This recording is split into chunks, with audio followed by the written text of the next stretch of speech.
Hey guys, today I'm gonna show you guys how I do my drums for dubstep. What I see many people struggle with is how they do their dubstep drums. For example, they'll just have a kick and a snare, no cymbals, or maybe one hi-hat in between, and their samples would sound like shit. No offense to the people that actually do this, but... So, for the last 10 minutes, I've sat here making this little loop for you guys in the same style that I usually do my drums. In a song I'm currently working on, I made something quite similar to this. So, yeah, I'll just play it so you can hear how it sounds like.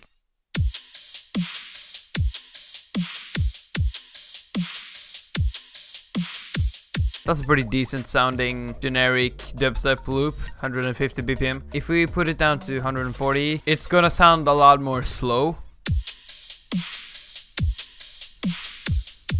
So this is why most people make their songs in 150 BPM now, because 140 is kind of dead. 140 BPM is like the 2014 dubstep. So how I made this. First we got the kick and the snare. The kick is actually the one from the Virtual Riot and Barely Alive Next to You remix. The snare is just a random snare that I found in my library. And then we have the cymbals, or the hi-hats. So in the middle of each hit by the drums, you hear this kind of open hi-hat thing. That just fits to be in the middle. Then you can add some more hi-hats on each side of this open hi-hat thing. Like this one, and this one. And then it sounds like this. And every time these hi-hats aren't playing, the kicks and snares comes in. So it will sound like this. Pretty decent drums. What I remember I had big problems with when I started making music. My tracks would sound so empty because I didn't even think of having hi-hats and stuff in the background. Like, I had no background elements, which made it sound so empty. So if you would put stuff in like this,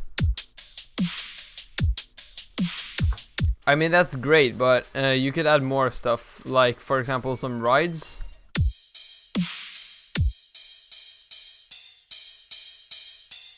And make the ride pitch a bit higher when the snare plays. And then in the end, you could add some crashes. On each bar, it plays like a deep crash. And each half a bar, it plays like a high-pitched crash. So it will sound like this. And with the drums, it layers like perfectly on top.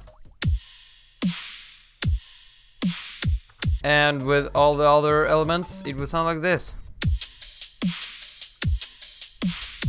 So yeah, that's basically how I do my drums. If you're wondering, the kick and snare, they're just going directly into their own channel, which has just a compressor on it, which boosts the volume and the limiter. I do this to get my drums all the way up to 0 dB, because the drums is one of the most important elements in a song, and if you take away the drums, the whole song would just lose its whole rhythm. So that's why you gotta keep your drums at 0 dB. That's just a quick little mixing tips for you guys. So I'll leave this loop in the description for you guys to download if someone wants to use it. I'll render it in 140 BPM and 150 if someone's interested in that. And without further ado, I'll see you in my next video. Hey guys, a quick little message before I end the video. By the time this video is uploaded, I'll be gone for about a week because I'll be gone for holidays to Israel, so you won't be seeing any videos from me this week. Also, I want to give a big shout out to my good friend Lawrence that just started making commentary videos, kind of like the same style as Paracynical. You could call him a Paracynical ripoff, but it's hella enjoyable to watch. Hello, is this the Cash Me Outside girl? No, this is your friend on the soundboard, you fucking idiot. Oh, for fuck's sake. Losing track of time and space, running against my